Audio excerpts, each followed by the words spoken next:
तर काश्मीरच्या पहलगाम दहशतवादी हल्ल्यामध्ये डोंबिवलीमधील तिघांचा मृत्यू झालाय। काश्मीर पहलगाम येथे झालेल्या दहशतवादी हल्ल्यामध्ये डोंबिवली पश्चिम मध्ये राहणारे अतुल मोने, हेमंत जोशी आणि संजय लेले यांचा मृत्यू झालाय। हे तिन्ही कुटुंब 2 दिवसांपूर्वी पत्नी व मुलांसोबत काश्मीर येथे पर्यटनासाठी गेले होते।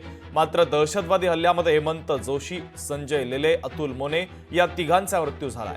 डोंबिवलीमधून तिन्ही कुटुंबाचे नातेवाईक काश्मीरसाठी आता रवाना झालेले आहेत। हेमंत जोशी हे 3 ते 4 दिवसापूर्वी तिकडे फिरायला गेले होते। त्यांची मिसेस मोनिका आणि मुलगा ध्रुव आणि त्यांच्याबरोबर बाकीचे त्यांचे मित्र कंपनी होते।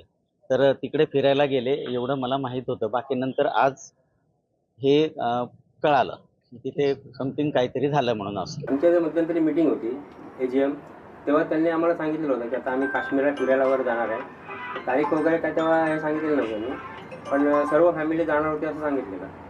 पण ते आता आम्हाला कळलं की तिथे आता दहशतवादी हल्ला झाला। आम्ही आता बातम्यांमध्ये ऐकलं आणि कळलं की असा दहशतवादी हल्ला झालेला आणि त्यांना शूट केलं आहे। पण आता अजून आम्हाला नक्की कळलं नाही की लिस्ट ज्यांच्याकडे आलेली आहे म्हणतात की, पण एकच नाव, पण त्यांची मुलगी आणि त्यांची पत्नी हे दोघंही त्यांच्यासोबत आहेत। आणि अतुल हे आमचे चांगले मित्र होते।